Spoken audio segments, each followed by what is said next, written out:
Esta pandemia tem fechado muitas portas da igreja, da escola, dos comércios, dos lugares de convívios, das casas dos nossos amigos, dos nossos familiares.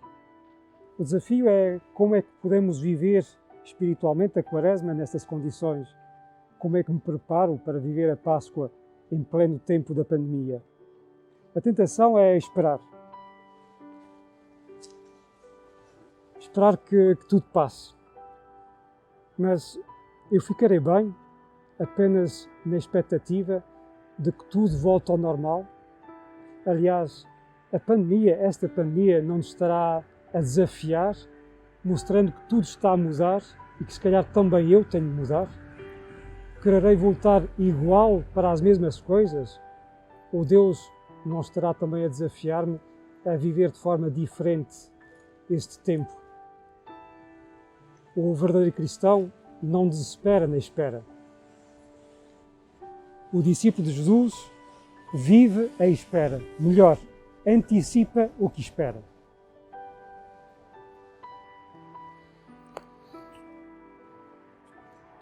O tempo da Quaresma é muitas vezes visto como um tempo triste, de renúncia, de sacrifício, um pouco separado daquilo que é a Páscoa. Para lá a festa, para cá o difícil, o duro. Para cá deixamos de comer amêndoas, chocolates, para depois sim nos podemos regalar. Mas a verdade é que a Páscoa já aconteceu. E é ela que deve iluminar a nossa Quaresma. Um pouco ao jeito daquilo que aconteceu com São João, que ele relata no seu Evangelho, no da manhã de Páscoa, quando encontra o túmulo vazio.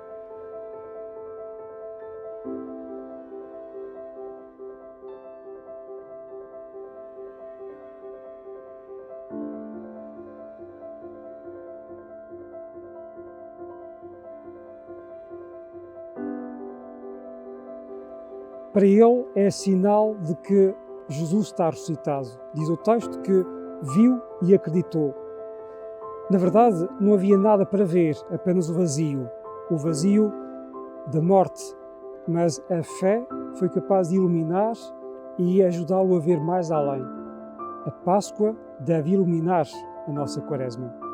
Por isso, há portas a abrir, caminhos novos a trilhar. São Paulo diz-nos que este é o tempo favorável. Que portas vou então abrir nesta Quaresma? Este é o desafio da nossa fé.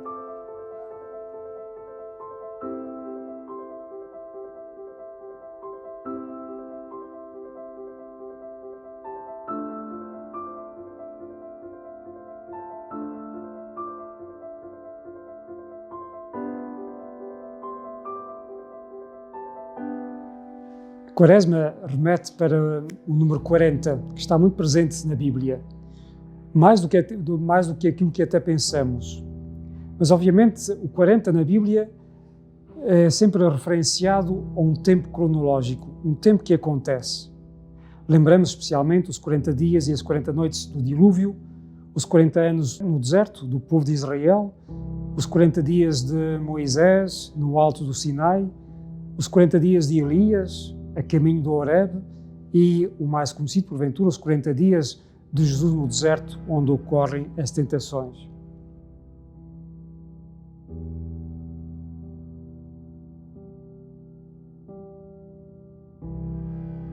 O importante desses 40 na Bíblia é sempre que há um antes e um depois. Algo acontece, uma mudança, que transforma a situação existencial inicial. E todas elas, vamos ver que remetem um pouco para aquilo que estamos agora a viver com esta pandemia. Recordemos, por exemplo, o que antecede o dilúvio. Diz o texto do livro Gênesis que o mal estendeu-se de tal maneira que poderíamos até falar da pandemia do mal que se contagiou a humanidade toda.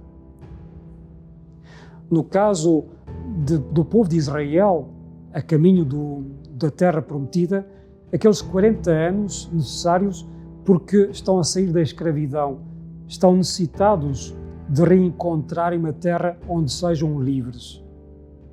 Moisés, antes de subir ao Sinai, precisa de receber por parte de Deus os mandamentos, a lei de Deus, que vai dar identidade àquele povo que naquele momento apenas é um bando de escravos fugitivos.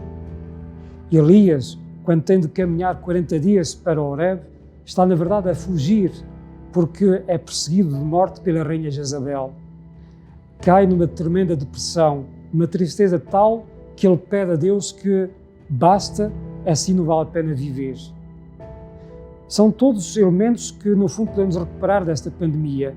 A insegurança, a incerteza, a sensação de caminharmos num deserto, a tristeza, a própria depressão de nunca mais vermos o fim daquilo que estamos a viver. Por fim, Jesus, antes de iniciar a sua vida pública, precisa de um tempo de paragem. Aqueles 40 dias depois do batismo, como que para reafirmar a sua identidade e a sua missão. Quem é Ele e para o que veio. No fundo, esse tempo de pandemia que nos obriga a parar, a não corrermos tanto, é também esta quaresma, este convite a refletirmos por onde quererá Deus encaminhar-nos. Como já disse, não podemos querer voltar ao antes, há um depois à nossa espera. Vemos que depois do dilúvio há uma nova humanidade. Deus reafirma a sua aliança com o ser humano.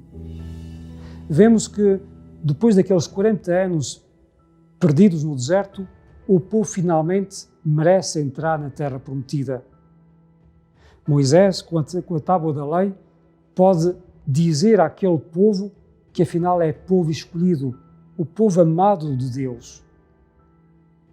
Elias, depois daqueles 40 dias em que é alimentado, reanimado por Deus, vai perceber que Deus continua a confiar nele.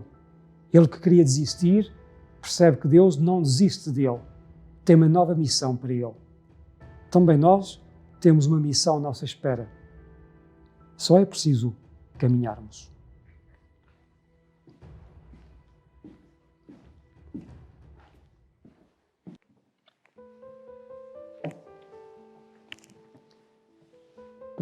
Para nos ajudar a viver a Quaresma, a Igreja recupera o texto de Mateus, onde nos relembra as recomendações de Jesus, a esmola, o jejum e a oração. São meios que nos propõem para nos ajudar a viver mais intensamente a verdade da nossa fé. E é bem sublinhar que são meios, não são fins. Nós não vivemos para cumprir jejuns, a oração ou a esmola. Através deles, podemos sim encontrarmos mais a nós próprios, a Deus e aos outros. Outro aspecto importante é lembrar que esses três meios que nos são propostos não se podem ser separados uns dos outros. Devemos vivê-los em complementariedade. São Pedro Crisólogo lembra-nos que o jejum é a alma da oração e a misericórdia, a esmola, é no fundo a vida do próprio jejum. Quando falamos em jejum, não estamos apenas a falar em corte na alimentação, comer menos ou deixar de comer coisas que mais gostamos. É sobretudo uma aprendizagem, uma pedagogia que nos é dada para perceber que afinal é possível viver com menos. Aliás, esta pandemia está-nos a dizer isso mesmo. Não precisamos de comprar tantas coisas, de consumir tantas coisas. Começando pela alimentação, é no fundo dar espaço para nos reencontrarmos, nos redescobrirmos. Não dependemos das coisas. A nossa verdade não está no nosso exterior. Está, assim, no nosso interior. E perceber que só na libertação de coisas materiais é que realmente eu posso descobrir o melhor de mim próprio. Podemos então falar que é uma passagem da carência à plenitude. Nós que tantas vezes nos lamentamos de não ter isto ou aquilo, na verdade a carência é aquilo que nos obriga a procurar sempre algo mais belo, mais importante para nós. Um pouco como o apetite ou a sede.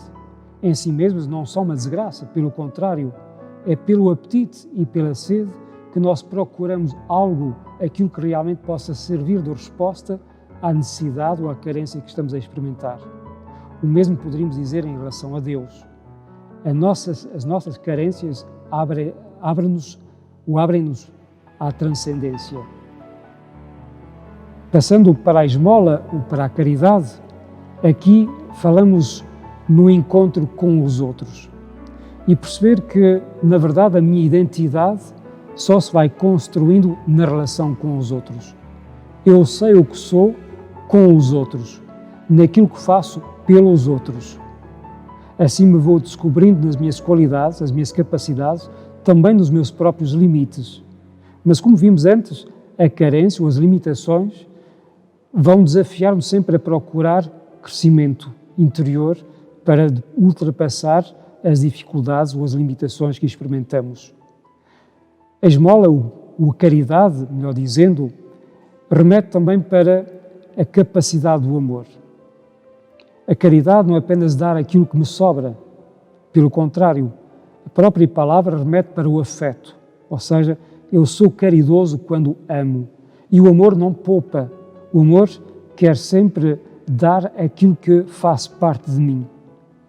Os pais, quando procuram amar os seus filhos, não estão à espera de um pedido. Desde si mesmos sentem essa necessidade, essa obrigação de dar o melhor de si próprio. A esmola na Quaresma, ou até mesmo nesta pandemia, é perceber que o outro espera de mim algo que eu tenho. São Basílio diz que quando nós damos aos pobres, não estamos a dar algo que é nosso, estamos a devolver aquilo que lhes pertence e que nós temos, porventura, para partilhar. Partilhando o que somos, naturalmente, acabamos por crescermos e enriquecermos com os outros, para os outros. Finalmente, na oração, é o encontro com Deus. Podemos dizer que a oração é a respiração de Deus em nós. É o darmos conta do quanto precisamos de Deus. Aquilo que já dissemos anteriormente, a tal carência, a necessidade que temos dos outros, com mais naturalidade poderemos apontá-la em relação a Deus. Reconhecendo-me pobre, necessitado, fragilizado, e esta pandemia vai nos recordar isso mesmo, ajuda-nos a olhar para Deus e perceber o quanto Ele pode ocupar um lugar central na nossa vida. Dar um sentido no meio desta quaresma, desta caminhada, dessa situação existencial que eu estou a passar e que tantos outros estão a passar neste momento. Naturalmente que esta presença de Deus que encontramos e experimentamos na oração nem sempre é evidente. No fundo, temos muitas vezes de lidar com a ausência de Deus quando procuramos e desejamos a sua presença. Uma vez mais, esta ausência remete para a procura, para a busca. Se eu não sentisse falta de Deus, eu não o procuraria. Aqui ajuda-nos muito a recordar Jesus na cruz. Ele que, a determinado momento, grita: meu Deus, por que me abandonaste? É o grito de tantos nesta humanidade, nesta situação que estamos a passar. Porventura, algum desabafo nosso, em algum momento da nossa vida. Esta aparente ausência que Jesus reflete é esta solidariedade que Ele tem conosco. Ao mesmo tempo, este salmo, porque se trata de um salmo, o Salmo 22, termina numa declaração de confiança. Deus está para salvar. E é assim que acaba a oração de Jesus, ao entregar o seu Espírito nas mãos do Pai. Em tuas mãos entrego o meu Espírito. Então, da nossa ausência, ou melhor, da nossa dificuldade, da nossa carência, dessa aparente ausência de Deus, há um caminho interior a fazer. A Quaresma é este tempo, este 40 que temos que viver interiormente. Temos que ultrapassar nesse desejo, nessa busca daquilo que realmente precisamos. E Deus, sem dúvida, é o maior tesouro para os nossos dias. Liturgicamente caminhamos para a Páscoa, mas espiritualmente é a Páscoa que nos faz caminhar através da nossa quaresma existencial. Para quem crê, esta pandemia, apesar de todo o mal que vem trazer, não é apenas desgraça, pelo contrário, é uma oportunidade para a graça. Mas já não estamos apenas com o túmulo vazio. Ele está ressuscitado e conosco quer nos ajudar a aproveitar esta quaresma para ressuscitarmos antecipadamente.